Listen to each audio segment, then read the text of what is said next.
It's last 24 hours or so, we have seen more than 250 crashes across the state. We have been kind of checking social media and watching the folks that we know regularly post. And State Patrol Sergeant Jesse Graybow in the northwest region of Minnesota has been tweeting out some updates this morning. Says it's just still a mess out there. He's kind of in that Fargo-Moorhead area. Lauren Andrago is with us. Lauren, you were here kind of early, monitoring everything, and it's been another sticky, icky morning. How are we looking as we head into the noon hour here? Here in the metro, we're looking a lot better. Roads back to normal driving conditions, according to MnDOT, for the first time basically in 20.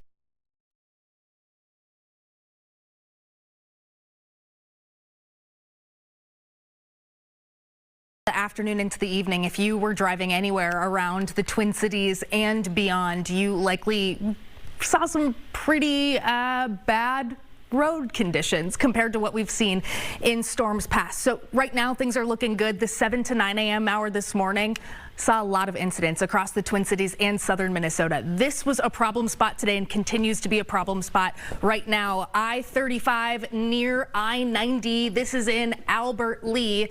Crews responding to a jackknife semi. We have a crane there on the scene because this truck was on its side. And this scene actually looking a lot calmer than it was 1 hour ago. At 11 a.m. there were 3 jackknife semis right here in this shot on I-35. As you can tell by the roads, we can see lines, which is a great improvement from overnight into the morning. But we are still dealing with slick conditions, that compacted snow, and if you can tell from this camera, some blowing conditions. And that gets really dangerous, especially for high-profile vehicles and especially for south central Minnesota, where, as you might know, there's not much to break the wind around there. So that southern Minnesota corridor of 35, Albert Lee, all the way to Faribault has been seeing some trouble this morning. Here in the afternoon in the Twin Cities, our roads are almost back to normal driving conditions. I want to take a look at 694 and Edgerton. It's just slick enough to cause a couple of issues. We have 2 vehicles stuck here, a truck and a car behind it here on 694, but fully paved roads that MnDOT is calling normal driving conditions. We're still seeing ice-covered shoulders, as you can see right here, and a lot of your turn lanes, your ramps, even at highly traveled spots like around the airport, still seeing ice sheets covering their ramps from highway to highway. So keep that in mind as you head out the door.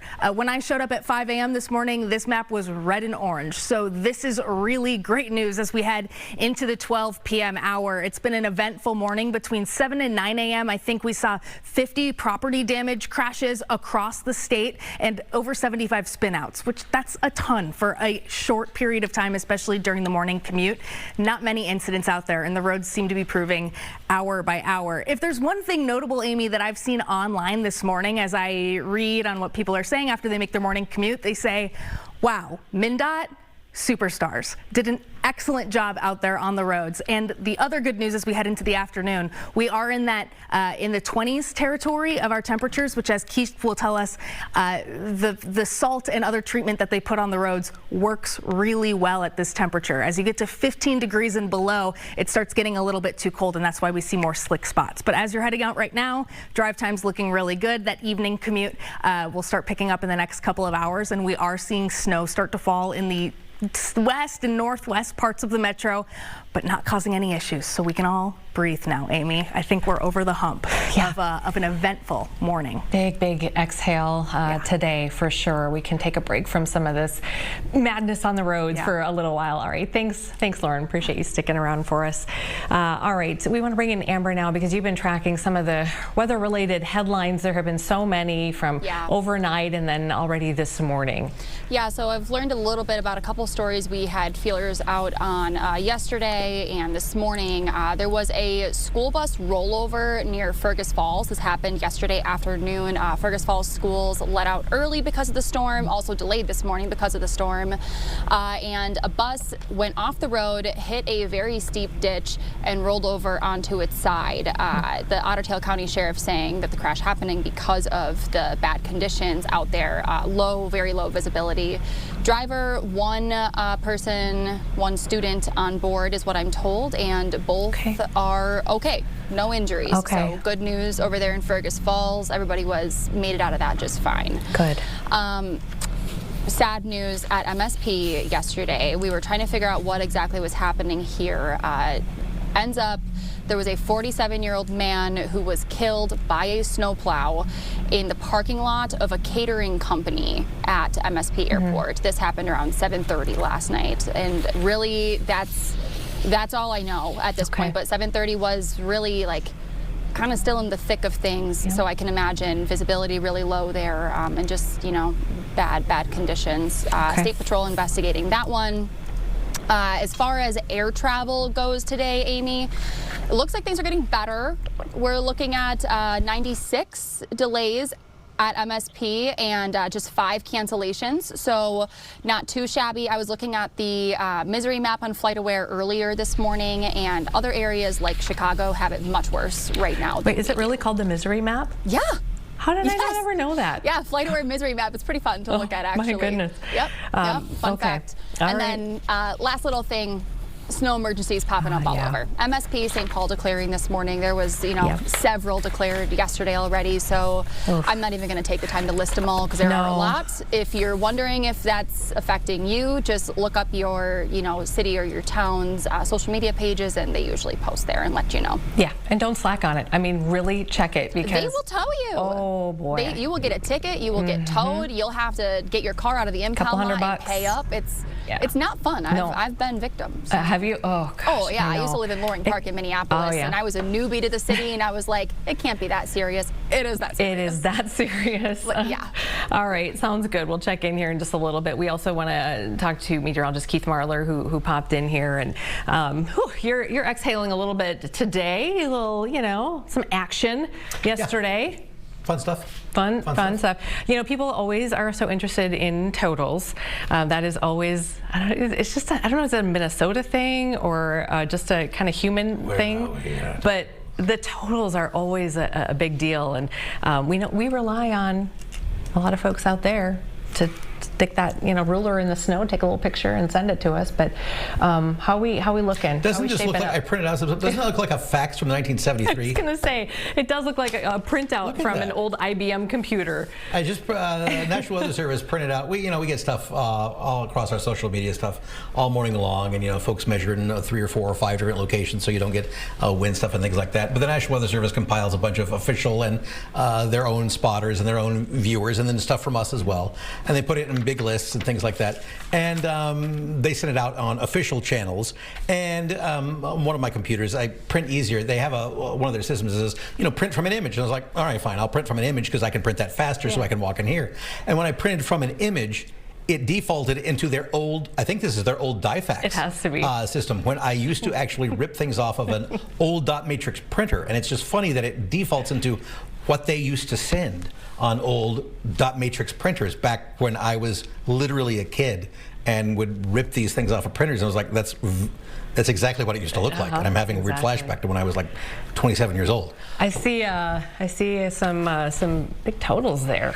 Yeah, these are in the metro. Some of these, but going into the northern parts of Anoka County or even central parts of Anoka County, some of the biggest totals are there. As we were in the winter storm warning zone in Anoka County and proper, but we got some 7-inch markers there in parts of, even in Blaine, there was a 7.1 marker there. Columbus, they're north of Columbus in Anoka County, was at 7.5 inches.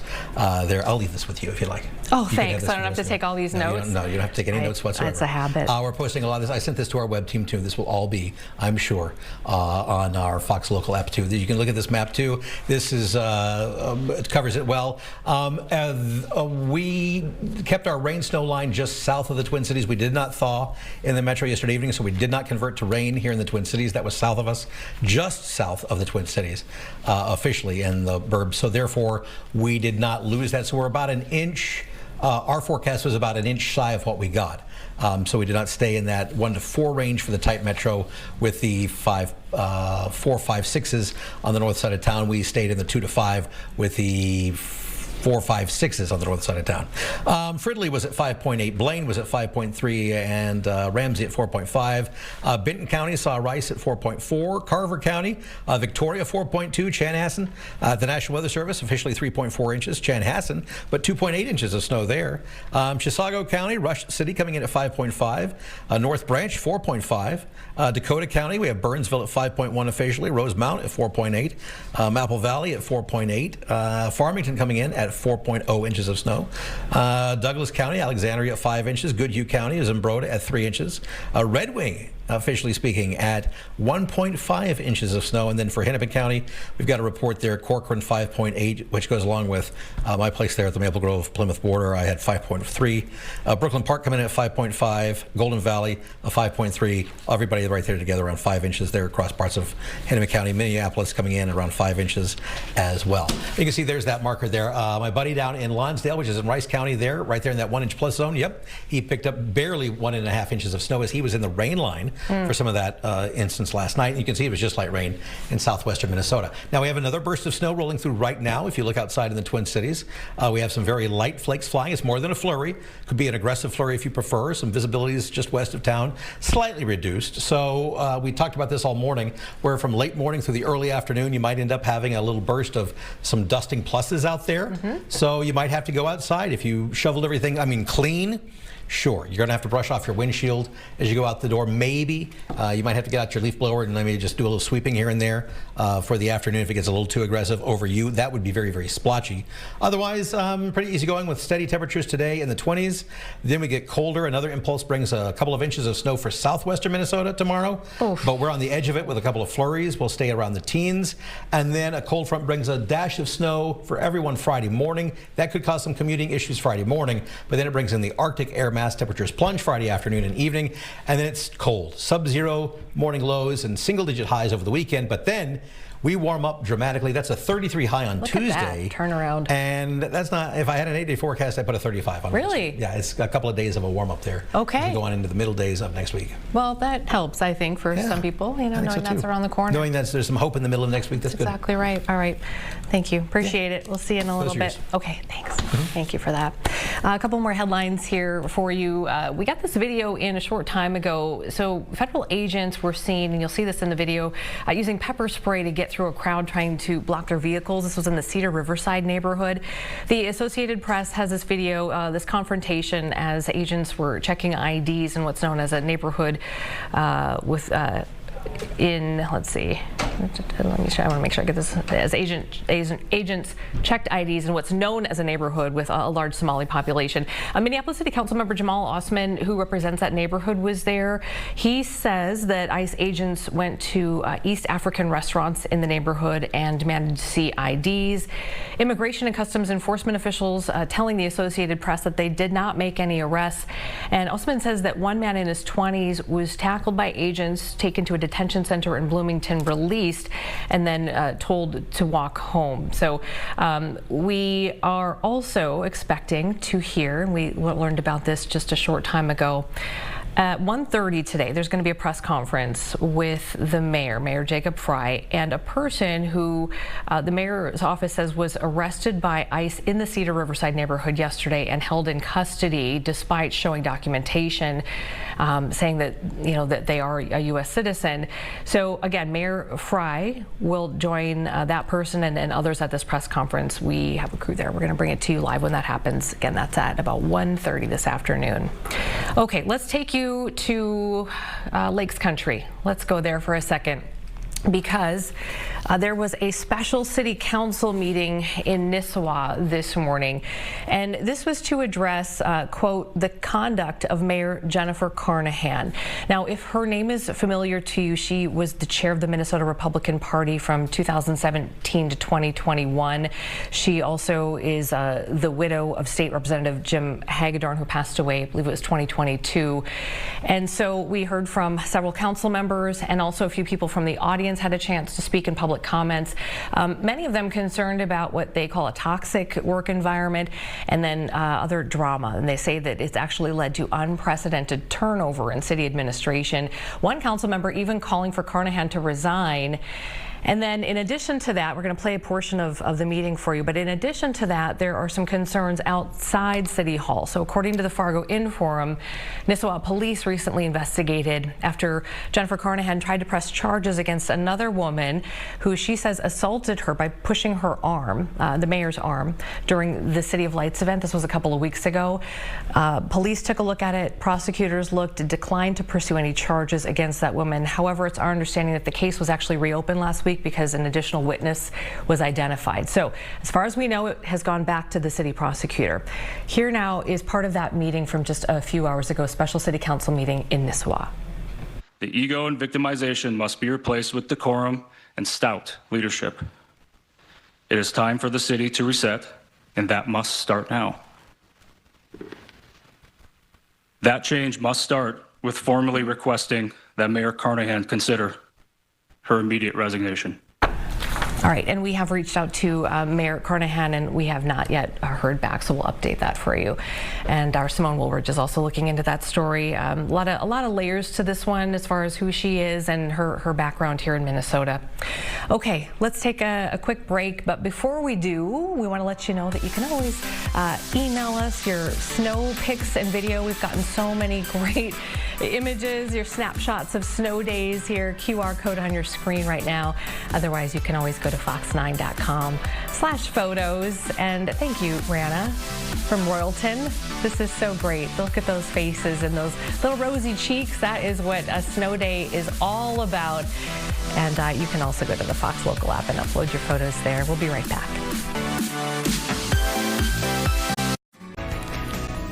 All right, welcome back to All Day Live. We are waiting on Coach Kevin O'Connell from your Minnesota Vikings, who is scheduled to speak here any moment, and we'll take you there live when that happens.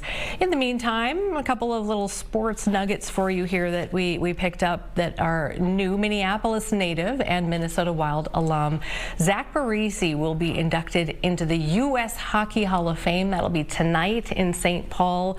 He's part of that 2025 Hall of Fame class. Of course, he played for 9 seasons during his 19-year career in the NHL, and then he was, of course, that alternate captain. It was the 2010 USA Olympic team that earned a silver medal in Vancouver. So very cool. Big night for Zach Parise tonight in St. Paul.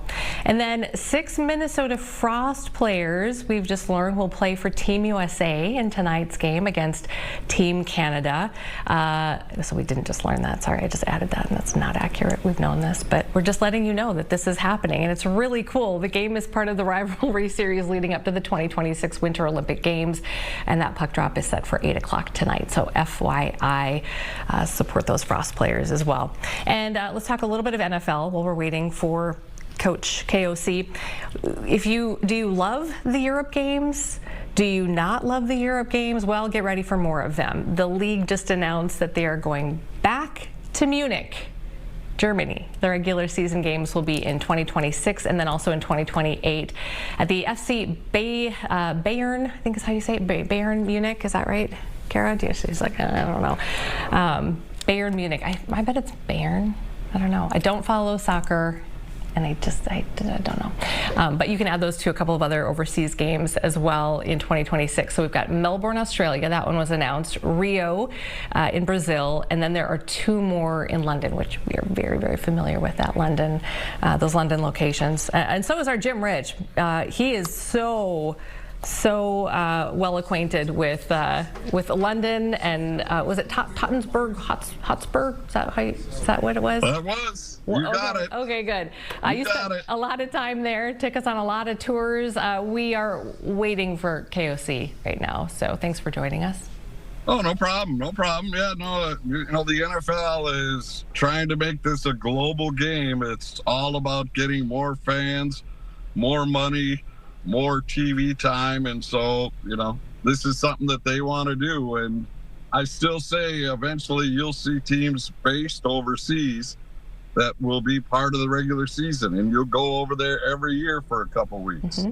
Yeah, absolutely. And then right before that, Jimmy, I know obviously you follow hockey for us really closely. Zach Parise into the U.S. Hockey Hall of Fame tonight. Pretty cool for him. Yeah, and he'll more exciting than going into the Hall of Fame though for Zach. This is what he told me: is he's going to be live on Fox at 5 today before he goes into the Hall of Fame. How cool is that? Yeah, For he real? said he'd do one more interview, then he's done with me for life. Look at you. So that'll be about 5:45. But yeah, there's no doubt this is a first ballot Hall of Famer on the American side. Just what he had done, like you mentioned, on that Olympic team that came that close to capturing gold in Salt Lake. And really, he and Ryan Suter, as much as some fans bellyached about those contracts, Are we still paying him? they put the franchise on the map. And if they did not come here, it would have been a very different story. They didn't get as deep as everybody hoped in the playoffs, but they were a playoff team nearly every single year with those two here. Yeah. Sorry, I interrupted you rudely with a really, really bad cross. I just asked if we're still paying them. You know what? Yes, we are. We are still paying them, but it's a minuscule amount. Now it's only like $1 million a year. It's not their full contract. Okay, very good. Hey, you got to get by, right? It's tough to get by. Yeah. Well, you know what? They put in their years. Definitely have earned their keep. Again, we're waiting on KOC. Well, here, if you want one more tidbit about that, ahead. Yeah. Ryan Suter last year was paid by the Minnesota Wild, the Dallas Stars, and the St. Louis Blues. Wow. Does he have? Because Dallas bought him out. So he had two teams he was on a buyout from. He had to have a very large mailbox at his house. No doubt. For all those checks coming in. Do you happen to know if he shares an agent with Kirk Cousins by any chance? Just curious. Yeah. Oh, very good. Very good. You're good lines today. You're on fire. No, I'm a little punchy, I think. I feel like maybe, this winter weather has just gotten to all of us, and now we're just kind of punchy. We're just over it. So you're nice and snug as a bug, pulled over, and where are you headed today? Just trying to get to work, but this is, takes a while. We were in Duluth last night for the granddaughter's Christmas pageant, so we had to go to that. Did you get good seats? Matter of fact, we did. We stood outside and waited until they opened the door an hour beforehand. I understand we got good tickets. You have to get your seats soon, otherwise these things they say. Also, Amber says, and they're all so short you can't see them if you sit 8 rows back. I know. Sorry, a little bit of a delay, so I'm sorry I keep stepping on you. But Amber just pointed out that you are not snug as a bug because your window is open, and she says it's snowing on you right now. Yes. We're showing you, what we are. Are you okay?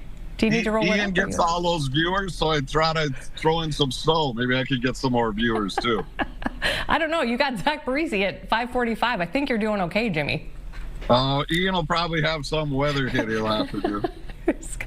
He's gonna trump you with somebody even bigger in the weather world. All right. Well, as we're talking about, we're getting ready to hear from KOC. I think we heard from him on Monday a little bit, and he had a chance to really kind of talk about some of the pride he was feeling with his guys, and they're showing the absolute takedown of the Commanders 31-0. When you watched that game, and as we kind of head into this week, do you feel like the Vikings turned any corners in a good way moving forward, or is it just going to be another which team is going to show up kind of a deal? Yes, we were at least a competent football team on Sunday. That was the good part. Referring to the offense, the defense has been great for weeks, but the offense just has been a total train wreck. Yes, it was good. They simplified the offense. You'll hear Kevin address that again today. And what that does is it gives less options for J.J. McCarthy to look at. He's not looking at that option, that. There's only basically one or two that he would choose on every play, so then he'd make his pass. So the question is now, can they ramp that up? Because you're not going to survive with that same game plan that you used this last week. Because if you only do so many things off a certain formation, defenses will figure that out in 2 seconds. So you have to show the same look, but then you have all these different layers off of each snap. And so that's what they now have to build back into for the Vikings. And they got to figure out a way to get Justin Jefferson involved again. Yeah, I was going to ask you about that. You know, I think there's some concern from fans. Obviously, there always is, but really not seeing him able to do what we know he's able to do. And do you feel like that frustration is also starting to get to him in a way that he can't even really hide it anymore? Well, as long as they win, he'll be fine with it. He understands it's a process. He's not totally pleased that he's had to go back to this level. I mean, he was on a Hall of Fame Randy Moss projectile, and now he's down to, you know, I don't know. If I was in the NFL, 2 catches for 4 yards, wait, great job. That's not what you pay him, the highest of any wide receiver in the NFL, for 2 catches and 4 yards. They've got to figure out a different way to get him involved. He's not a slot receiver, so you can't really do those quick slant drives and routes for him. So this will be part of the progression. Hopefully they'll figure that out this week, because they're going to have to bring their offense against Dallas, as well as Brian Flores has got the defense playing. Dallas is a very good offense. They score a lot. So the Vikings, to stay in the game, will also have to be scoring. But if this goes on to the rest of the season and we don't see much signs of improvement, then I would be very concerned about Justin and whether he's going to want to stay through this process or move on. As we wait for KOC, who I think was scheduled to come out about 15 minutes ago, so hopefully any moment now. You know, back to JJ McCarthy for a moment. Well, I think was telling me, was it Ahmad or Pierre? One of them was saying that he had that front line. That's the first time he had that front line, that full front line back last week. So, assuming that's the case, does that go, do you look at that and go, well, okay, there it was, that was the piece that was missing? Or did you still see some things that made you, you know, a little worried? Well, I think the biggest takeaway is you have to remember you're playing a team that doesn't really want to play anymore. Washington is done for the year. They packed it in. They're just going through the motions. And so you can't really get a good feeling. They're looking at getting a high draft pick. I know this isn't, you know, consciously on the players or the minds or the coaching staff, but, you know, things start going sideways for you in the game, and they're just like, okay, well, that's where we're going again. So you have to do it more than just against a team that has 3 wins. You have to do it against a team that has 8 wins, that has 10 wins. You have to really show that you can control it. And again, the defense was lights out. Again, Flores figured a great way to get into the mind of Daniels. He couldn't handle it. Ended up getting knocked out of the game when Isaiah Rodgers wiped him out. And so, you know, you have to build. Yes, it was a good step, but it was a very, very small step. It wasn't a leap forward for mankind or anything like that. Nothing historic about it, but yeah, it felt good. And also the first home win in US Bank this season, because the other home game was in Europe, right? No, they did win one at home before. They beat Cincinnati. Remember, they had that big win against Cincinnati. So this is home win number 2 for them this year. Okay. But you know, they O'Connell did something very smart last Sunday. He took the ball right away because he wanted to show everybody that the offense is back, we're ready to go, and he wanted McCarthy not to sit around and worry that, oh, gee, we're already down 7-0, now what do I do? Yeah. So they took the ball right off that opening kick. Instead of deferring to the second half, marched down the field, scored the touchdown. That got everybody feeling good. So it was a good call by the head coach because, as he said, he knew that the fans would turn on the team real fast if things went sideways right away. So he wanted to try and get ahead of it, and they were able to do that. I'm not sure how much longer we're going to have to tap dance here, Jimmy. Good thing you and I can talk Vikings ad nauseum. But oh yeah, no problem. Amber will let us know if she's had enough, and we need to kind of move on and come back. We can give you some more snow pictures. Why don't you want to do a forecast for us? Yeah, look at that. It's going to be cold for a long, long time. There's the forecast. That stuff sitting over there isn't going anywhere for a long, long time. That was fantastic. That was really good. That was really good. I don't know why we're paying, Ian the big bucks, because clearly. I know. Clearly, I know. His mailbox is bigger than Ryan Suter's, I heard. Let me ask you about this as we wait. Please hurry, KOC. Nobody wants to hear us keep talking about the Vikings. So let me ask you about this. The front office, people like Kwesi Adofo-Mensah, Kevin O'Connell. I mean, at this point in the season, what are you looking at as far as job security for them, do you think? Well, there's the on. head coach. He can answer that question. He can answer. Mr. Coach, how do you feel about your job? Big opportunity for us to just see if we can stack a consistent performance as a team. I thought last Sunday was a great example of complementary football, and when all three phases play a role in it, and do the things that win games, not do the things to contribute to losing games, is obviously a no-brainer statement, but we've got to see if we can consistently stack some performances together. Really good team. Shotty's got those guys playing really well in all three phases. The additions on defense have shown up all over the tape. Really talented group. So we got to get going here. But also just wanted to highlight Brian O'Neill with the Art Rooney Sportsmanship Award. Not an award that gets a lot of attention, but I think you couldn't ask for a better leader and just representative of our organization, and the best parts of our organization are our people, and most importantly our players. And Brian is the standard for that, and someone who means the world to me, so hoping he can win that award. Kevin, just since Ryan Kelly's been back in the next Yeah. you see him kind of command the offensive line. Yeah, I think you feel his presence, Matt. You feel from some of the simple things like consistency of the snaps and consistency of you can kind of check the box knowing you're going to get quality play out of the center position. And like I said after the game, I think he played a really, really good game. Physical, total command. The offensive line as a whole played very, very well in that game. And I think Ryan was a huge part of it. Everything happens inside out in football, whether it's the center, the quarterback, the protection, on and on. So I think he's huge for us.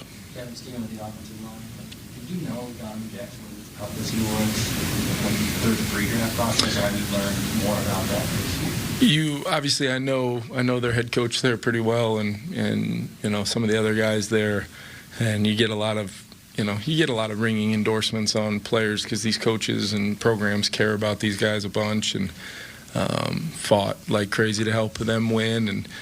But you can just look at the data sometimes on a guy and see a guy playing at that level of football for as many games as he did. It's well documented, the move from guard to tackle just in the snap of a finger, and he's playing against a guy that was a top 5 draft pick, and just no flinch whatsoever, no real regard for anything more than the team. And the toughness you have to have the physical toughness to go along with the commitment and the mental toughness that Donovan has, and he was great for us to have him back in there, and just collectively that group of 5 guys up there, seeing what they can do over the course of 4 quarters against a quality front in Washington, and obviously this week with. Before they made the additions, they were a pretty talented group, and now they're one of the better fronts in football with the addition of Q and obviously Logan at the linebacker position. So and they've gotten healthy, so there's a lot of players that look different on tape now in these last 2-3 weeks than maybe if you watch some of those games from early on in the season. Kevin, with last week, your message to JJ about decision making, is that something you're going to probably continue as the rest of the regular season, or do you anticipate other things might ramp up just to try to? No, that'll stay consistent, and it's really been that way from the beginning. Kevin, what have you thought of the season going down? Yeah, I think I have felt a real growth in the way he plays football. His impact in the run game for a guy that's not the biggest guy in the world, but physical, and a lot of times when we, there's some usual characteristics to runs, against good fronts that end up showing up, whether it's Josh Oliver, whether it's our, the health of our line, the vision and the feel of the running backs, but then our receivers. I mean, J.A., Jordan Addison, Justin in big moments showing up. So that's one area. But then I also think he's gotten a lot better playing through contact. I think he's gotten a lot better understanding the nuances of the early part of the down as a receiver, running routes that help him later on in the down, where his true elite ability, where maybe he's not the biggest guy, the strongest guy, but his quickness and separation skills at the top of routes, and how much more that can be enhanced by some details early on in the snap to help him do so. Obviously, our pass game as a whole, statistically, is not where we've kind of gotten used to being from a standpoint of in totality, but I think there's going to be some plays there down the stretch here for him to make, and he would probably tell you that there's a couple he remembers that he could have made and we didn't make, but that's all part of the journey of a season, and he's still a young player. But I think the way he came off of the start of the season, having to sit and watch for 3 games and then kind of hit the ground running, speaks to the offseason he had, which was very, very good, and just the growth of a guy with experience now, and a lot of time on task, but also a lot of results, 20-plus touchdowns or whatever he has, and learning how to impact the game and make sure his skill set that got him to the NFL is being enhanced by the things that help him along the way.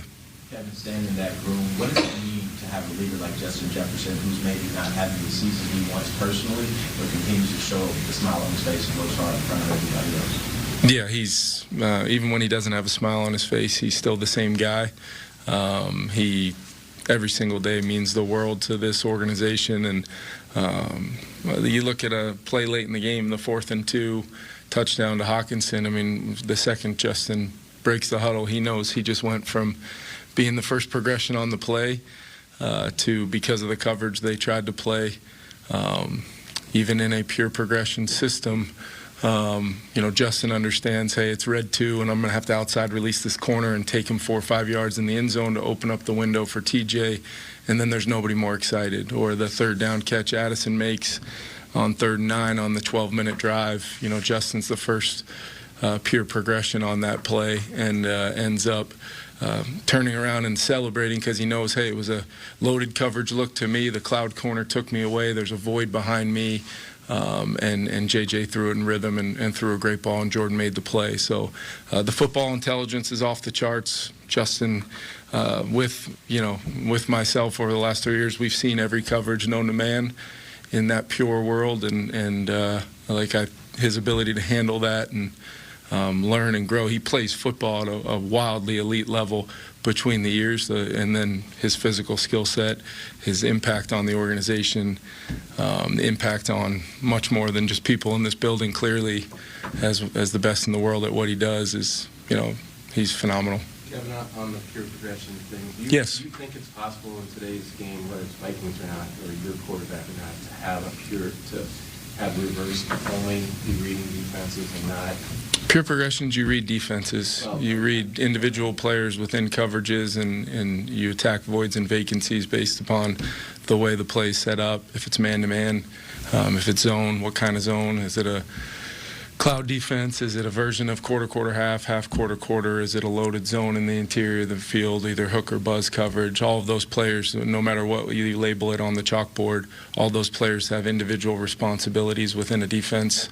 And if all of them do their jobs perfectly while reading the eyes of the quarterback and being, having their landmarks of their zoning coverage responsibilities adjusted based upon where the quarterback's eyes are, and then if the quarterback applies the knowledge of coverage to that said progression, you can progress quickly, you can process quickly, and you could be accurate to throws with anticipation, knowing that the voids and vacancies have been created by said concept. And then there's also plays where you have to read coverage to know where the starting point is of the play. Receivers have to be able to do it because of the adjustments of routes. And then ultimately, protection and blitz pickup and things have an impact as the game has evolved, and it's no longer just zero coverage or 3 under 3 deep fire zone or just man pressure. Now there are hot pressures. Now there's palms coverage. Now there's, in many cases, doubles within those coverages on Justin or other players on our team. Maybe there's 2 doubles. There's a lot of layers to that, and it takes a lot of time to talk about, but I would say that I thought the doctor did a nice job talking about it yesterday. What's the learning curve like on that when you're a quarterback coming from college and everything's just more deceptive coverage-wise and more complex in the NFL? And it's not only that, it's the tighter hash marks where the inside of the field, if you're on the left hash in college, there's an extra however many yards of space. It's harder to defend the middle of the field in college because there's so much of it between the wider, the numbers are wider, the hashes are wider, everything happens faster. The discipline of your drop to be able to say yes or no to any progression. There was a Hall of Fame quarterback that I once played with that really talked about no matter what the progression is on a read sheet, or whether it's a coverage read, a pre-snap look read, a pure progression with an alert, a man alert within a progression. They're all progressions, and the starting points are your ability to get there and where you decide the starting point of that progression is, and using your feet and eyes and rhythm of the drop to find the completion on the play. And then once you're able to do that, whether it's a check down, whether it's an underneath throw, whether it's a vertical passing game throw, they all have negative effects on the defense, and each completion then has a negative effect on their ability to maintain the discipline of the coverage on the next play. Kevin, you work really hard to try and get your guys to approach every game the same way, but when you're playing against this team in that stadium, in a primetime game, is there just a little more juice in the combination of those things coming up? Playing Dallas, stadium, primetime, etc. Yeah, I just look at every single one of these as we did a lot of the little things well in a game. Last Sunday at US Bank Stadium against that team. This is just another team from that division in our conference on the road, playing the game at night. We won't have to deal with the glare of the sun coming through the windows like you do at a day game at that stadium sometimes.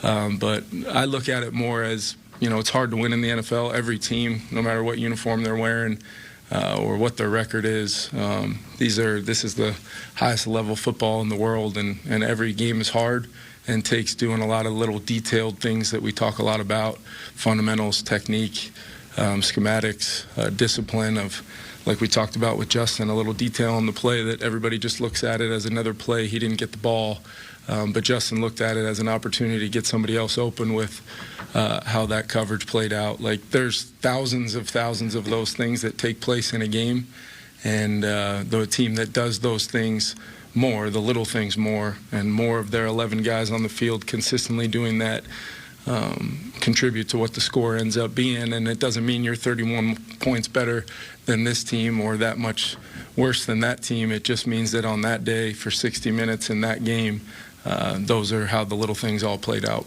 Let's go. Where is Theo Jackson and working through that? Yeah, Theo should be able to, he got a little bit more clarity from, our medical staff, and then also some expert opinions outside, and he should be able to work back in this week. But we'll see how he does with practice today, and then how he transitions throughout the week. But hoping to have him. Kevin, within the peer progression conversation, when do you feel like some of the teaching of it will fall? I think just from a nature of where the game's kind of gone to. I mean, I showed the team 3 or 4 of our defensive snaps from the other day where, I know what the coverage is because it's on the screen. But if you paused it throughout the time, from the time the ball hits the quarterback's hands to the top of his drop, you'd be hard-pressed to know that that's what coverage it is. And there's just a lot of variations that I'm not going to say that they didn't exist back in the day. I don't want to be that coach either, because I have so much respect for people that have played this game, and the level that our league is and has always been is as good as it gets, and will always be that.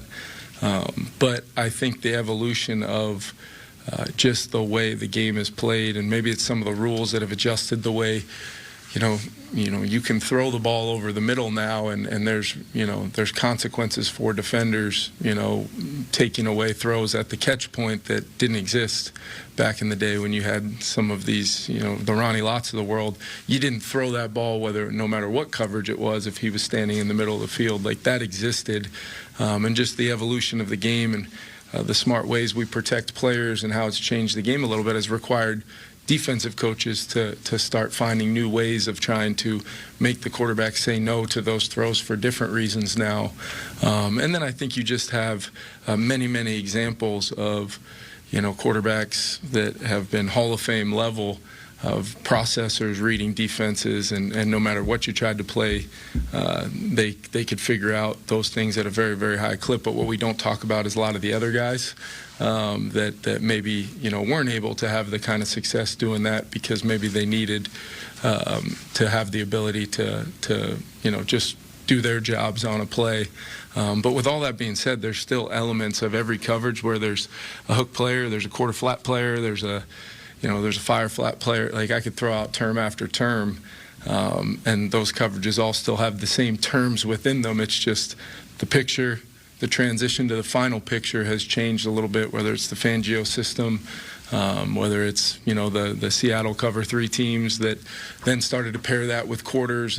But really, when you pause that tape, is it any different than what, just guys maybe being named something different, but it's really they're in the same spots and they're doing a lot of the same things. But yet you would break it down as a totally different play, coverage. So, it's one of those things where it's a hard question to answer. I think it's hard for, maybe people with certain levels of experience and success doing it one way to look at it a different way. We do basically whatever's required to try to have success against a given team. If there's less disguise, you can have more coverage reads. If there's more disguise and more of an emphasis put on that, that means they're not putting an emphasis somewhere else where maybe you've got to play the game differently. And then the interpretations of what that game plan is going to be what it is. And then we move on to the next one and get ready to try to win another game. Last one. Okay, thanks, KOC. We're going to take a quick break. We'll be right back.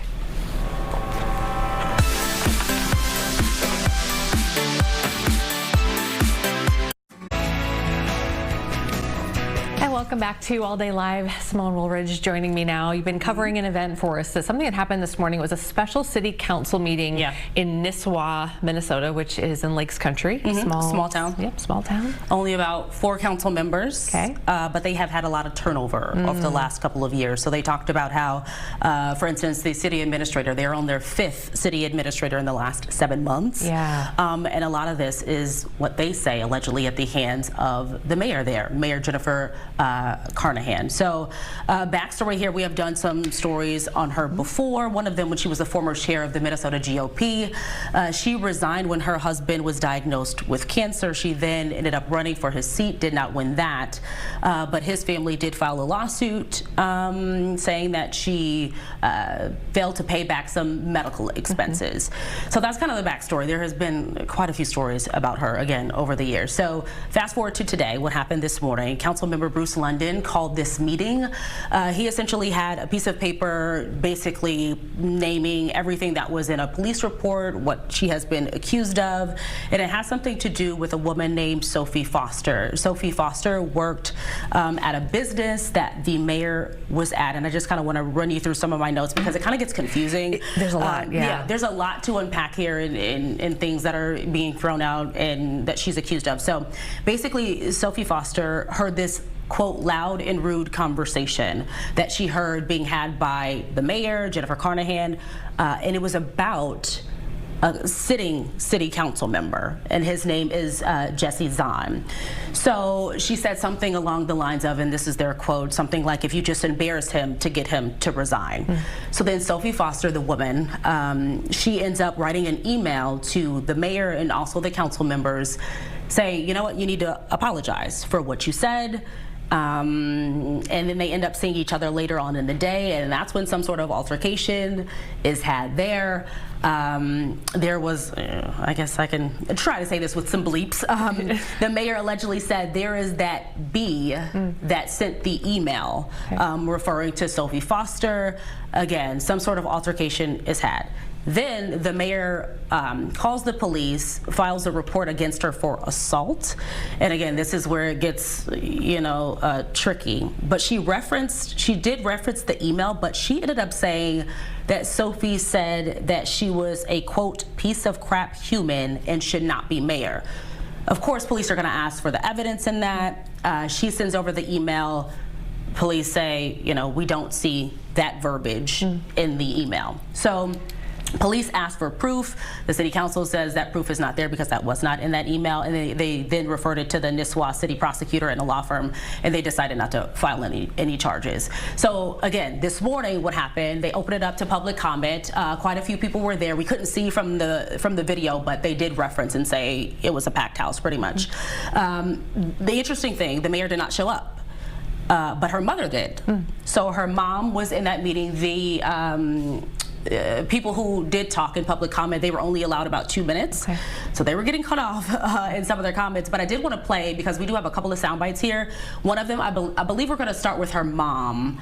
Let's listen to that first, and then we're going to butt it against a couple of other sound bites, which is with two council members. One of them, I believe, it's hard to tell who's who because they don't say the actual names, but I tried to reference what's on the website as far as who is on the sitting city council to see if it looks like them.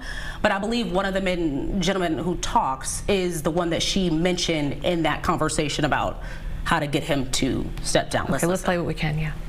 I was a little shocked when I read the email from Sophie as to what had transpired, and I was shocked that a council member would be in public discussing with constituents how to remove another sitting councilman from their seat, and that's up to the elections and individuals. This council and this city have been severely hampered by the politicking when it should be focusing efforts on providing its residents the best services at our disposal. This council has never displayed acts of sexism, racism, or bigotry to any other fellow member of this council or member of this community. This council is not a good old boys club. We have earnestly attempted to embrace, collaborate, and respect our elected mayor's leadership since she took office. The conduct of the mayor and the public has yet again shown that the feelings are not mutual towards this council and perhaps even this city. So I'm just going to say one thing. We need to remember that there's two sides to this story, and even though there wasn't a prosecution of anyone, just because Jennifer says it's one way, I of course believe her, but I only had a response. I just want to say I only had a response from one council member, and he said in his response, I would be disappointed to hear that Jennifer suffered bigotry in Nisswa. So I'm just going to tell you two quick incidents that happened to her when she was running for mayor. When she was canvassing door to door, a man came out of his house and said, "Get off my property. I don't allow Chinese people on my lawn." And in a bar, a man said to her, "We like our women blue-eyed and blonde-haired up here." If that doesn't show bigotry, I'm not quite sure what does. Yeah, so I know we're running out of time here, but really quickly, you might be asking, what's coming up next. They are, of course, asking the mayor at this point to resign and also to respond because, again, she did not show up, but who you just heard there is her mom. Okay, and we did reach out to her. I have not heard back. Not yet. Following this for later this afternoon, so we'll have a lot more on this. All right, thanks, Simone. Of course. We'll be right back.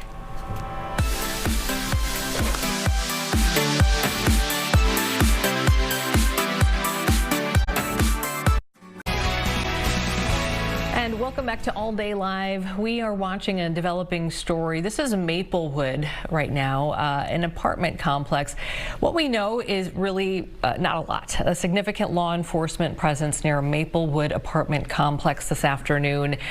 We know that officers were gathered in that 2500 block of Ivy Avenue East. Several squad cars, as you can see, are lining the street, other vehicles as well. We don't know any other details. What prompted this? The response appears to be, again, near an apartment complex in Maplewood. We have a crew there, and we will continue to bring you updates as we get them. All right, we are kind of just gathering the pieces from what was a storm yesterday that really, we knew it was coming, so there was that. That was helpful, but it came in the, in the day, and so it really interrupted a lot of travel for people, plans, that kind of thing. Hopefully you got to where you needed to be safely. I know, just the timing. Yeah. The timing of it was so poor, happening in the evening commute. Yes. Obviously, we don't want to see that happen because, as you may have heard, there were plenty of wrecks. I think it was like 250 crashes or something like that is the latest number that we had, which is a lot, even for a snow day. So. And I take pride. I have a 4-door Jeep Wrangler, and it has 4-wheel drive. And just getting up my driveway after work last night, I had to back out and keep trying it over and over again. Yeah. Yeah. I was shocked. I've never had any issues with my 4-door Jeep Wrangler. Yeah. Yeah, and slippery in spots too. Like you don't know what you were going to get. You could be fine here, and then all of a sudden. So it was just kind of one of those nights. And so I got off work around 8 o'clock. So by the time I got home, it's around 8:45, 9 o'clock, and I noticed that it wasn't snowing, but it was misting. So there was a lot of, my car at least this morning, I parked outside, and I noticed there was kind of a glaze of ice. Film? Yeah. Yep. Yeah. And so that is never fun, but I will say my dog is loving this. I know. The kids and the pets are absolutely loving it. Yeah. So, well, we can kind of exhale today, and then we'll talk about a colder weekend ahead, but quiet for a couple of days, right? Quiet for the next couple of days. We'll get to enjoy the snow because temperatures, they'll be cold. They will be below average, but they won't be frigid cold. Today we're looking at a high temperature of 23 degrees. So, I mean, you can get outside and enjoy this snow if you want to. Some areas, Blaine, over 7 inches of snow in Blaine. Ramsey, 6.8 inches. Anoka, 5.1 inches of snow. In the cold, it does join us for the weekend. So today would be a great day to go sledding if you can. Build a snowman. Today is that day to do it because starting on Friday, our temperatures will be sliding. And I'm not talking about just cold temperatures. We're talking dangerously cold temperatures. A high of 1 on Saturday, overnight low of 14 below 0. So yeah, it's going to feel like the mid to late parts of January as opposed to just around the corner from Christmas. But a lot of the snow totals were higher up towards the north of the Twin Cities, like Brainerd, Bemidji, Pine City, to the south of Duluth. That's where we had a lot of 5 to 8 inches out there. Yes, yeah, let's see. Keith printed it out for us. Gosh, circa 1973 right there. Yeah, Columbus and Anoka County, 7.5 inches of snow. Grandy and Chisago County, 6.9 inches of snow. I highlighted some. Chisago City, 5.8. I mean, the list goes on. Plymouth, 6 inches of snow. Edina, 4.3. Minnetonka, 5. Lakeville, 3.8. So a little smaller totals to the south of the metro, which is what we were kind of thinking yesterday, and certainly some of those higher totals to the north. And it's the workout kind of snow. So if you're looking for a workout, shoveling the snow, it's good. Use your legs. Get you a workout, not your back. Yes. Use your legs. Use your legs. All right. Yeah. Well, thank you for that update. It's good to just kind of have it be a little quiet now until it gets really cold. But then it's going to warm up again. Gonna get warmer again. So thank you, Jennifer. Appreciate it. All right, so let's see. Do you want to go through a couple more headlines, Amber? Where would you like to go? Yeah, thank you. Oh, there you are. Hi. Amy, I'm keeping an eye on the roads out there as well. That's kind of the concern today as winds are blowing. Things are a little bit slick in some areas. Could we take a look at the jam cam up in REM 13? This is near Fergus Falls. I've been checking State Patrol Sergeant Jesse Graybow's tweets this morning, and he's saying that things are a little bit slick up in this area still. While it might look clear, high winds across that flatland can make for some slippery conditions. I've got the 511 map pulled up here on producer PC. You can kind of see some of where the coverage is there, and along that corridor you're seeing still a lot of pink and blue. All the plows are out along that stretch here, as well as in southern Minnesota.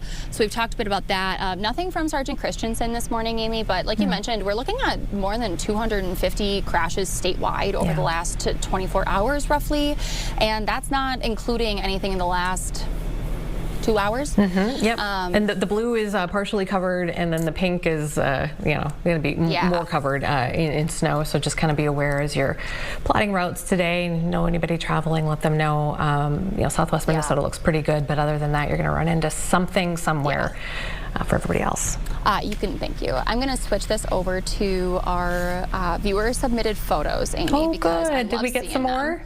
We've gotten a bunch, and I just want people to keep them coming because I love them. I know. So much. The snow day photos are just the best. And oh my goodness. I know. Deb. Right? Right? Look at that little dog. I'm obsessed. We've gotten a lot of dog photos. Also, a couple people out here with the deer pictures this morning. So I'm loving that. Thank you, Brenda, for this great shot. Amy, I want to take a quick break. We'll come back, do a couple more headlines. Adam, we can take the producer PC to break here too. We'll come back, do some more headlines, check in with Paul Bloom soon. I've got an eye on that developing news. So a lot of stuff going on, looking at a 1:30 presser as well. So Amy, we're busy back here, but we're keeping it on track. We're back in a few.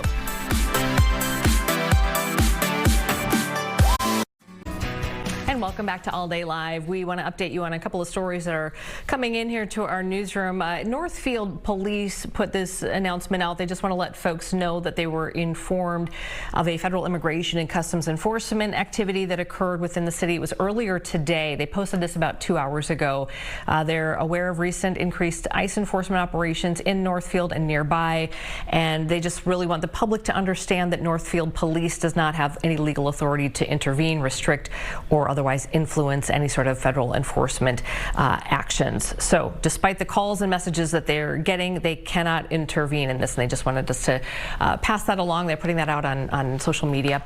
And then also today, this video came in to us from the Associated Press, and we wanted to show you federal agents were seen using pepper spray to get to a crowd that was trying to block their vehicles. This was in the Cedar Riverside neighborhood. So again, the AP, this video confrontation, agents checking IDs is what they've been told, and what's known in this neighborhood with a large Somali population, of course. Minneapolis City Council member Jamal Osman, who represents that neighborhood, was there, and he said that ICE agents went to East African restaurants in that neighborhood and demanded to see identification. Immigrations and Customs Enforcement telling the AP that they did not make any arrests, and Councilman Osman says that one man in his 20s was tackled by agents, taken to a detention center in Bloomington, released, and then told to walk home. And we are awaiting a 1:30 press conference that's going to be happening with Mayor Jacob Fry of Minneapolis, and they say also with a person, they just describe it as a person arrested by ICE in the Cedar Riverside neighborhood yesterday and held in custody despite showing documentation that shows their U.S. citizenship. So I think we can connect those dots, but that's what we're going to be taking here at about 1:30 or so. And then one more quick note here, another story that we're following right now that is developing, and this one is in Maplewood. Not a lot of information to give you, but we wanted to just let you know we are on scene as there is this significant law enforcement presence. This is near an apartment complex in 2500 block of Ivy Avenue East. You see several squad cars there, obviously an active scene of some kind, some other vehicles. Again, police have not released any details about what's prompted this, but they do obviously appear to be near an apartment complex. So our crew is there, and we'll continue to bring you more details as they come in. We are going to take a quick break, and on the other side of it, investigator Paul Bloom is here, and he's going to talk to us about an update that he has on a really impactful story that he's been covering on juveniles in the Twin Cities area in Minnesota who have nowhere to go. So we'll tell you about that when we come back.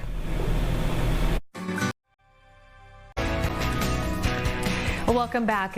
Paul Bloom is here, part of our investigative unit. Thanks for joining us with an update on a series that you've been working on for quite some time and nowhere to go.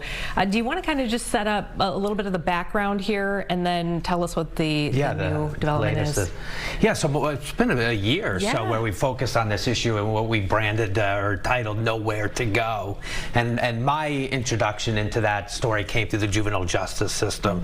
It's a problem much broader than just the juvenile justice system, but troubled youth, mentally ill youth, with nowhere to go. In essence, they end up, again, the way I came to this this investigation was through the juvenile justice system, right? The young carjackers, the shootings, the violent actions out in the streets, that youth violence crisis that, Chief O'Hare, the Minneapolis Police Department, and the County Attorney's Office, so they've gone back and forth. To be locked up, but too dangerous to go home. Dangerous to go home. Yeah, what happens is, the kids end up in the juvenile justice system, in the juvenile detention center, but because of their age, they just have no comprehension of the criminal justice system and staying in court, so they're deemed incompetent. And once that happens, they have to be released. You can't just detain young people who are deemed incompetent. It's against the law.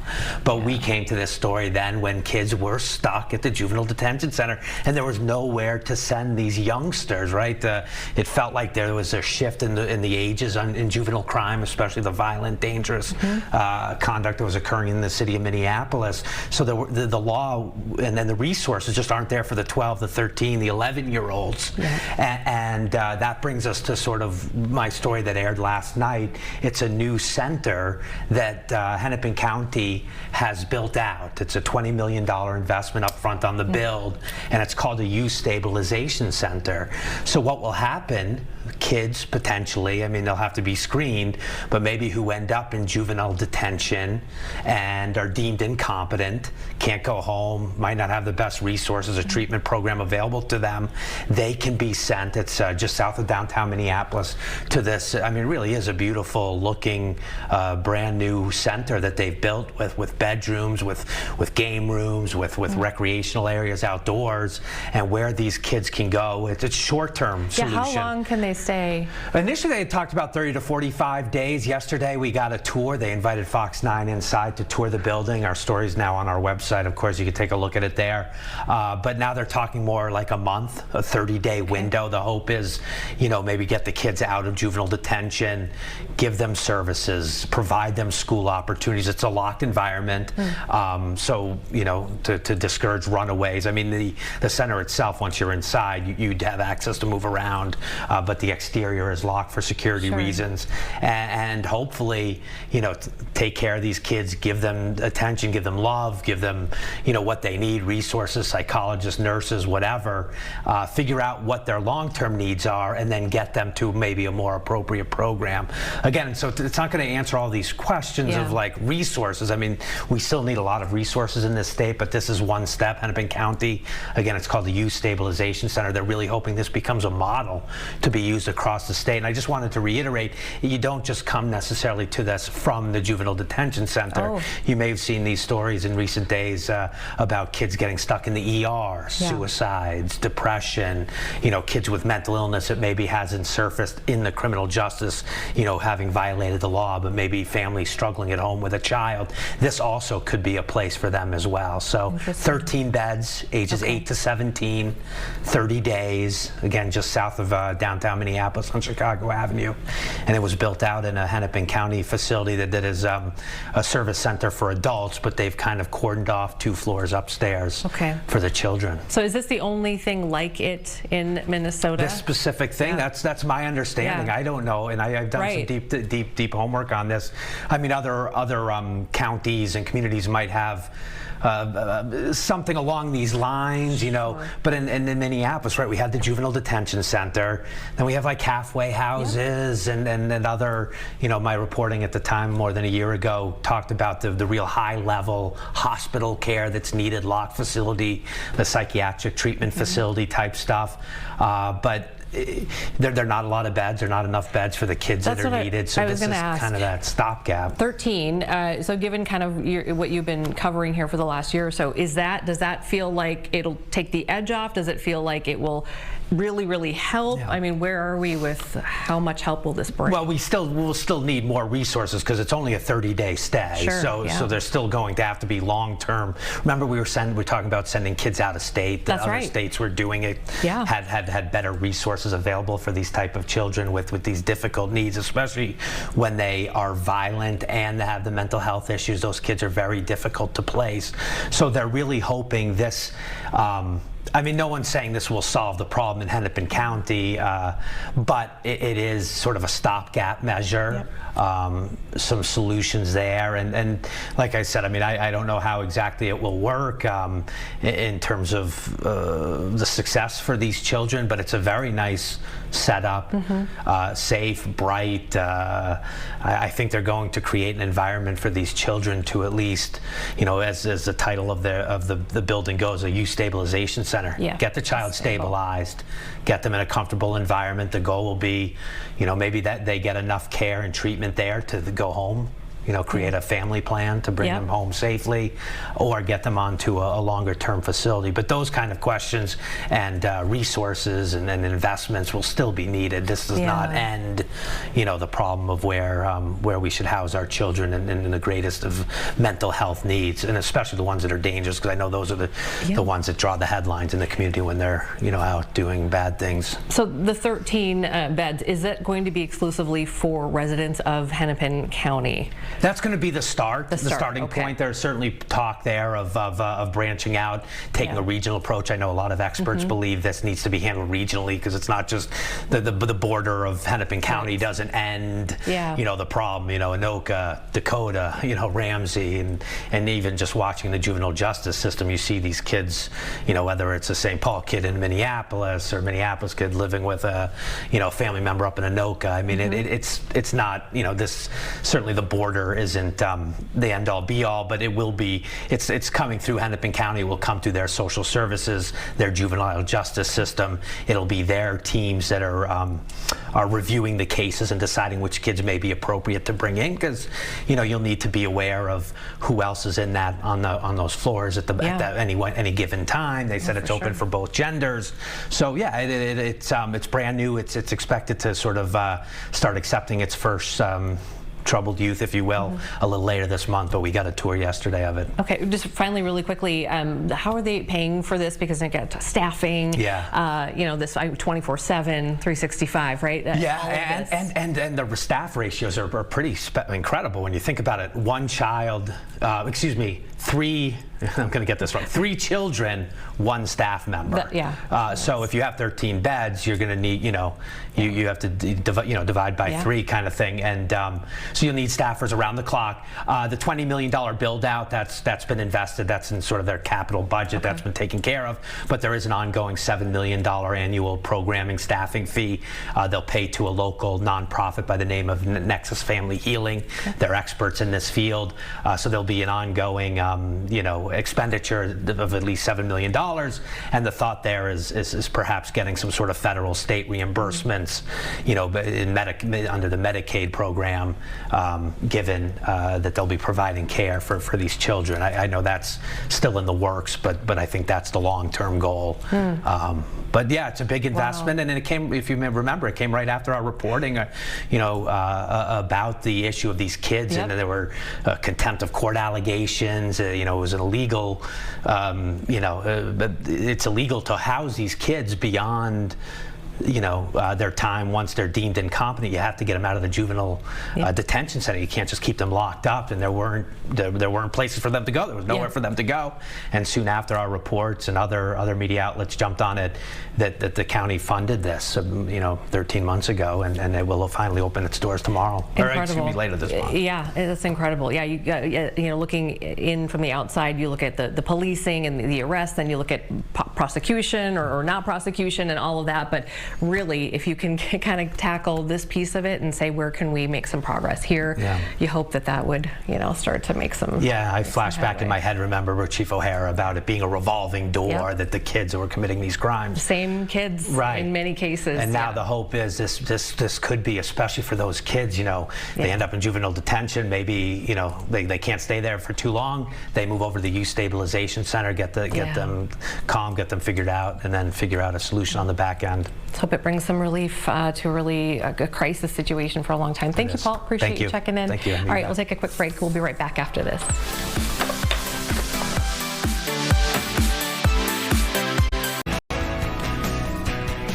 And welcome back to All Day Live. We are waiting for a press conference that's going to be happening here. This is in Minneapolis.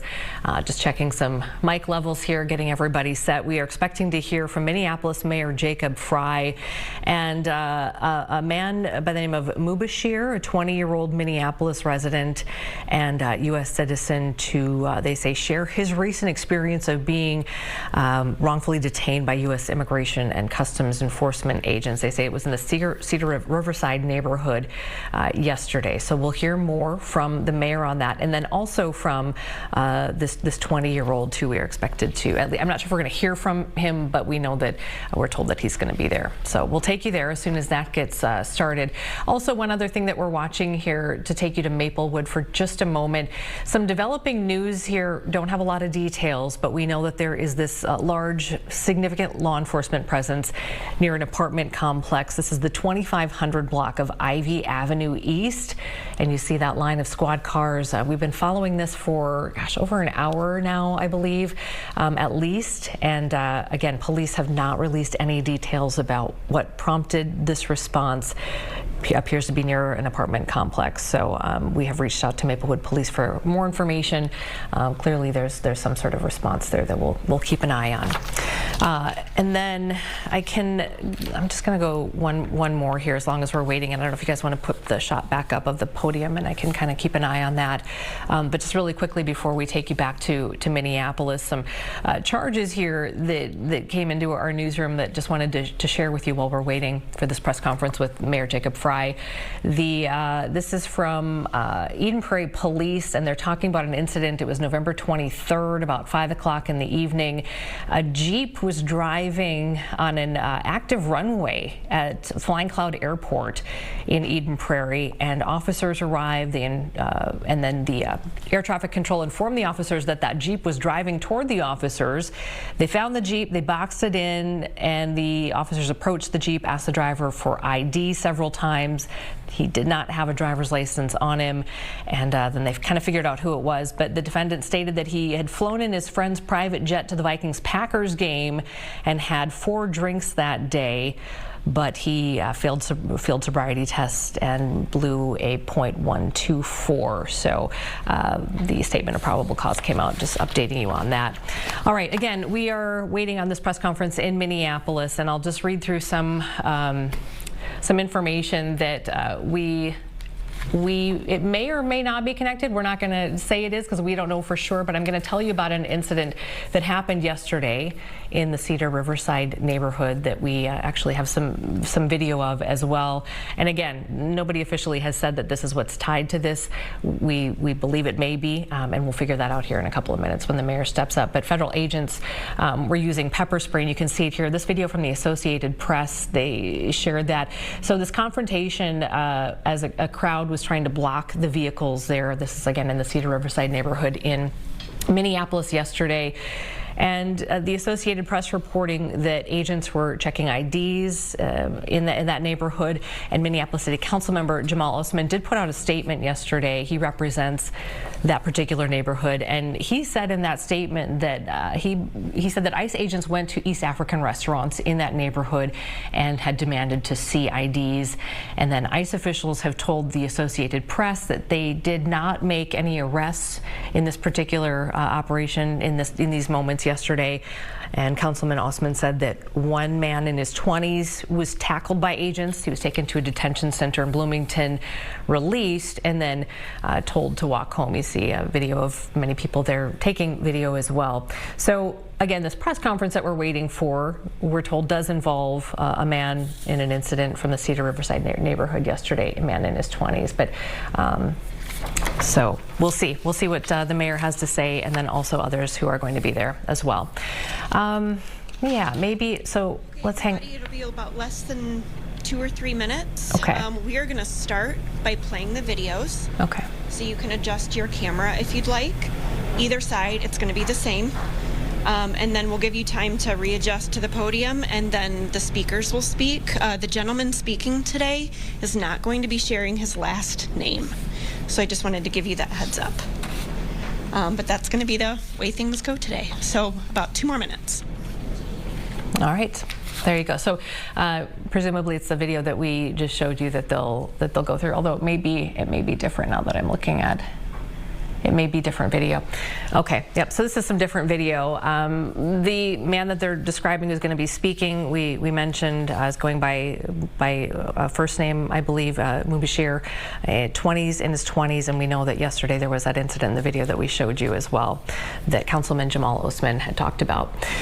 So we're watching this, and as you know, this is going to start in a couple of minutes. Also watching that developing news in Maplewood, where there is a large police presence, and so we'll bring you more information as that becomes available as well. We were going to check in with Jennifer, but I think, do you want to just kind of hang on, Amber? Or do you want to try to go? Okay, let's do it. Okay, if we can do it quickly, let's go to Jennifer and talk a little bit about what we're looking at here today, and then we may interrupt you if we have to get back. Absolutely. The snow, it's done. We may have a few flurries here and there, but for the most part, the winter storm that took place, it happened yesterday, so it is kind of old news, if you will. But we do have fresh snow on the ground, 5 to 8 inches up towards our north, in between Detroit Lakes, Brainerd, Pine City, Rice Lake, for example. Here in the metro, around 3 to 5 inches were commonly reported, and then further down towards the south, that's where we've had some lighter snow reports. Right now on our radar, you can see a little bit of some light snow still kind of fluffing around town. It's all incredibly light. It's the kind that you can just go and it just blows off your car or something like that. So very, very light snow, not expecting it to be a big impact at all. 23 is our forecasted high temperature today. Amy, sending it back to you. Thanks, Jennifer. We're going to send you to Minneapolis now. Mayor Jacob Fry holding a press conference. Let's take you there.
What you very clearly saw in that video was Mubashir, an American citizen, someone who has been here nearly his entire life, tackled, handcuffed, taken into custody for no reason at all, in clear violation of law and the Constitution of the United States, for simply walking down the street and looking like he's Somali.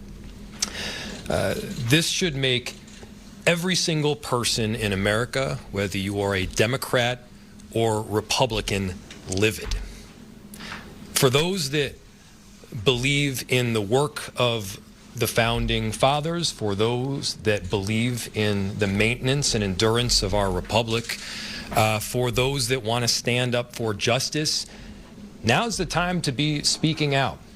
Because I've got one basic question for everybody who's watching, and I'm looking for one basic answer. Are you an American citizen? If you are an American citizen, you yourself may be in the crosshairs of this administration, because in that sense, you're no different than Mubashir. This is a person that was leaving for his lunch break. This was a person who was out on the street doing literally nothing wrong. And what we saw by these ICE agents that clearly did not know what they were doing was violence, an unwillingness to hear the simple truth, which he was repeating again and again, which is, I'm an American citizen. Those were the words that he was saying again and again. Those words, if nothing else, should give them a minute of pause so that they could find out, hey, who are you? What's your name? Are you a citizen or not? Have you done literally anything wrong at all other than existing in the world? The answer is, of course, no.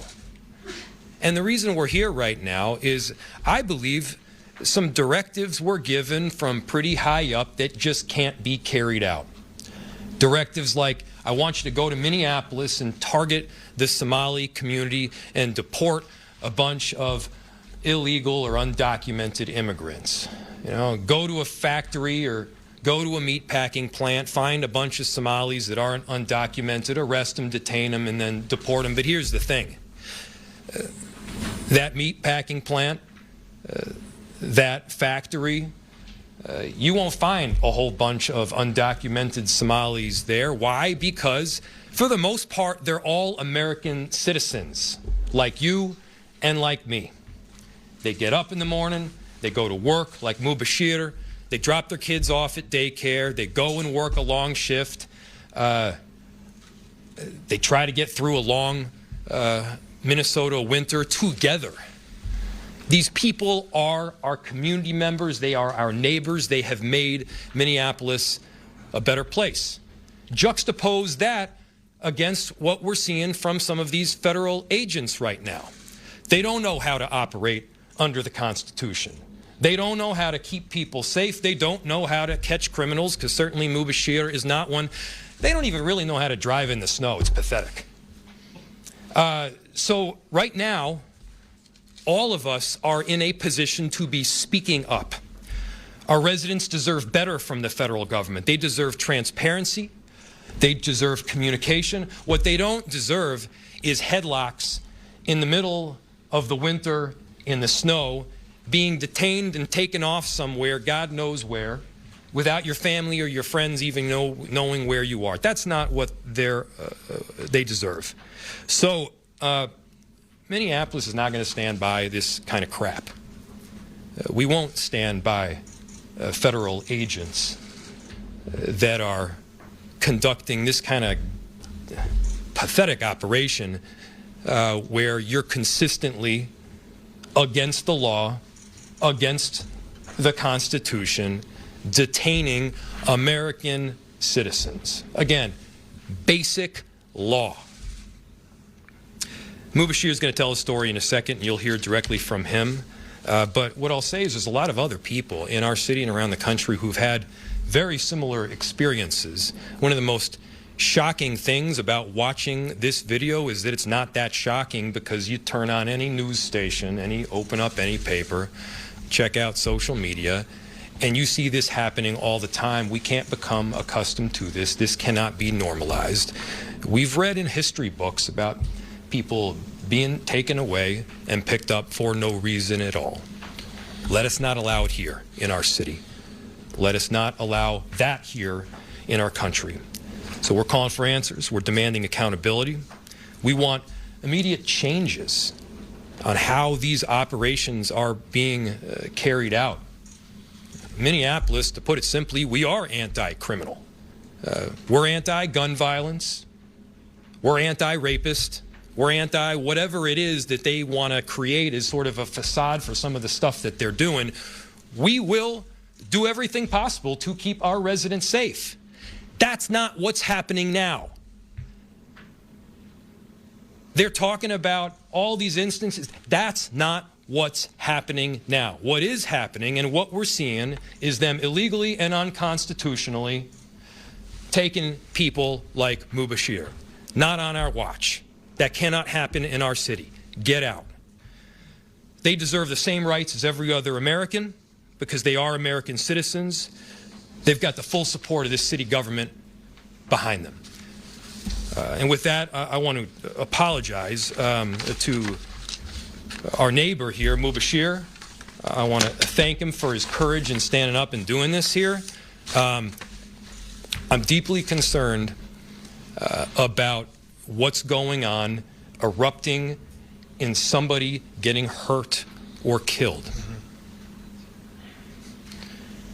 I'm deeply concerned about what's going on here escalating and somebody getting hurt or killed. Anybody getting hurt or killed. We cannot have that in our country. Mubashir. Thanks, Mayor. And good afternoon, everybody. My name is Mubashir, and I never expected to be standing in front of all these cameras and microphones. But what happened to me cannot stay quiet. What happened to me was unjust, uncalled for. I was simply on my lunch break. I literally went downstairs from my building. I wasn't even outside for mere seconds before I seen a masked person running at me full speed. He tackled me, pushed me inside the restaurant, like as you can see in the video. I told him I'm a U.S. citizen, what is going on? He didn't seem to care. He dragged me outside through the snow while I was handcuffed, restrained, helpless, and he pushed me to the ground, and he put me in a chokehold. That was very uncalled for. I thought that really hurt. And after that, they put me inside the vehicle. And they asked me, we have to verify if you're a U.S. citizen because I believe you're an illegal citizen because you ran from me. But as you can see in the videos that will be released, I'm simply just standing still. I asked them, okay, they said, let me take a picture of you to scan your face to see if you're a U.S. citizen. I declined because how will a picture prove I'm a U.S. citizen? I told him I have my passport. It's in my phone. Can I open it and show you? He declined. I told him, can I give you my name and my date of birth? He declined. So he took me on the other side of Cedar, and they kept me there for 45 minutes, just asking, we have to scan your face, we have to scan your face. After about a whole hour, they said, okay, we can do your fingerprints on our phones.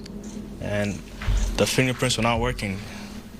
So I guess they waited 20 more minutes, and they said, we're going to take you into Bishop Henry, all the way in Bloomington. While they were driving me all the way there, they were wasting time. They kept going back in the same highway. I told them, are you guys lost? But they said, yeah, this is our first time taking someone in. And they had the maps out and everything, and they were trying to intimidate me. So after I arrived at the facility, they parked up, the gate was closed, and they made me stop outside in the snow while it was snowing, and they said, we have to scan your face or we're not gonna let you inside the car. So I had no choice. I let them scan my face. I was so cold. I guess the face thing, it didn't work. So they finally took me inside the facility. They kept me there for another 20, 30 minutes. I seen other people that were there in holding cells. And at that time, I asked for water. They declined my water. And I also asked for medical assistance 'cause my hands were numb and my back was hurting because he pushed me down and he put his whole body weight. They told me we don't have any medical staff at the facility. So I said, can I get water at least? They declined. And I guess finally some lady listened. I told her, yo, can you turn on my phone? I have my passport card. And she finally let me use my phone. I showed her. And she said, okay, we still have to do your fingerprints. I did my fingerprints. And they finally let me go. And I asked them earlier today, you told me you were going to take me back to Cedar where you picked me up at. Are you guys going to still offer me a ride? Because at that point, I didn't know if anyone knew where I was because they turned off my phone, they turned off my location. They don't, like, you don't know where you're at. So I asked them, can you take me back to where you picked me up from? They said, no, you have to walk in the snow.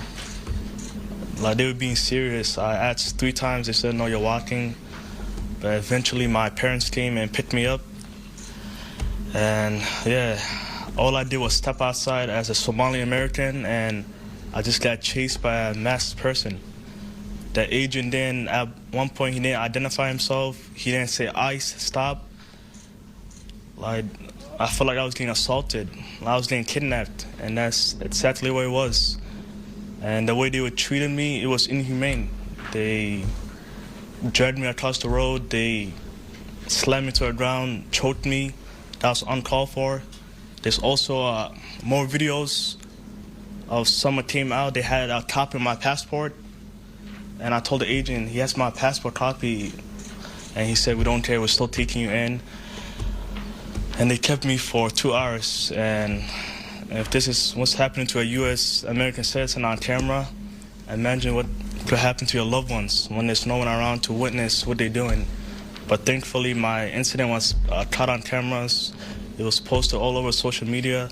This shouldn't be happening to anyone. We shouldn't feel targeted just because we're Somalis. Yeah, man, that's not right. That's right. Yes, good job. Thank you.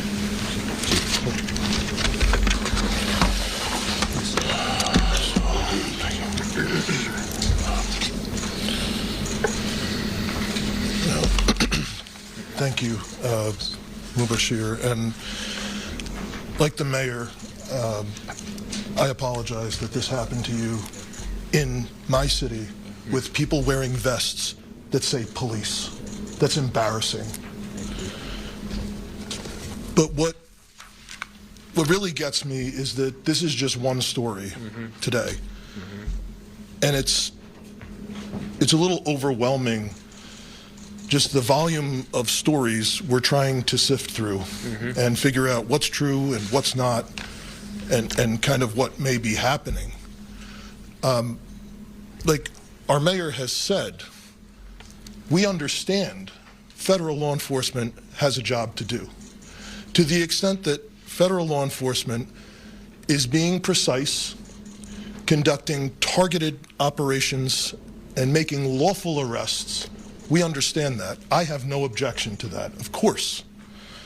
We would just hope that at least from a tactical perspective, things could be well planned beforehand, both for the safety of law enforcement as well as for the safety of people in our community. And that we wouldn't have to deal with so many stories after the fact of what at the very least are just questionable methods.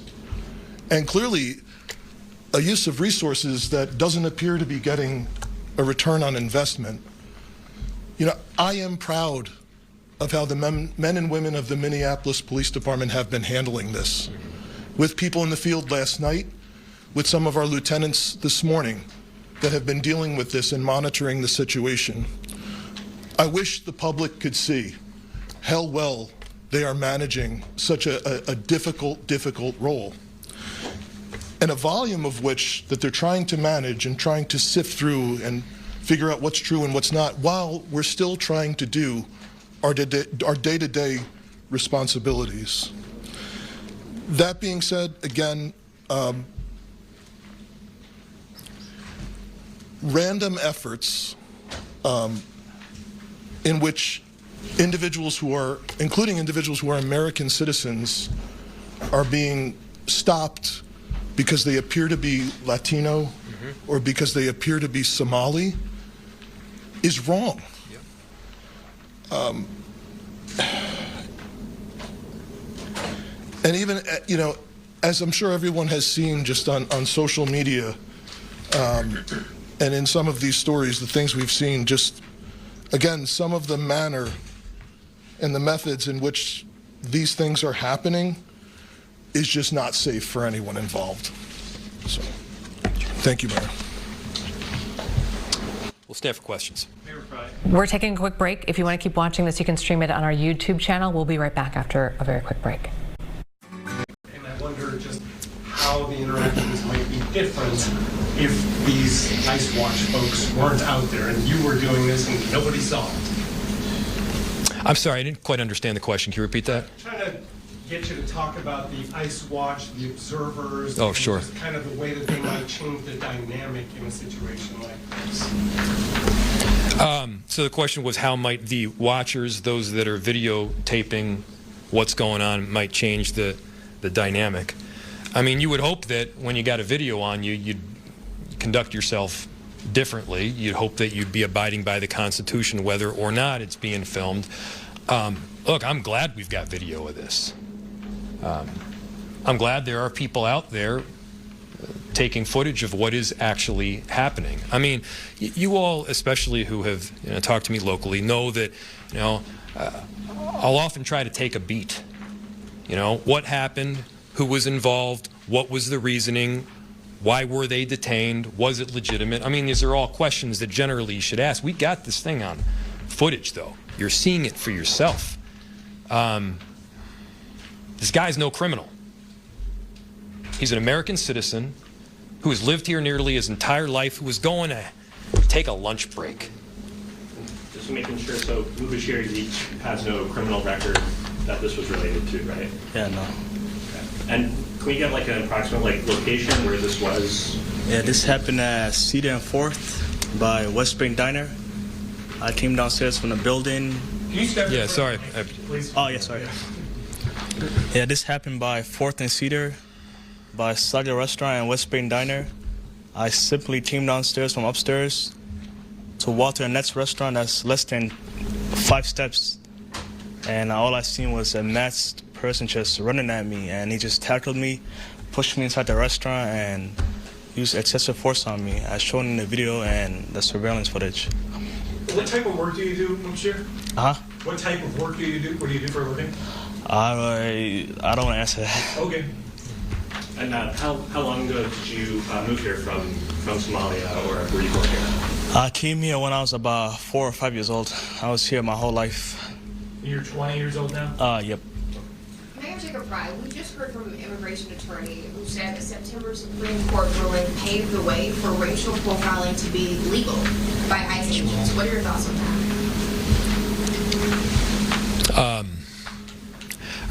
So the question was, there's a September Supreme Court ruling that has paved the way for racial profiling to be legal, for ICE to be able to do that.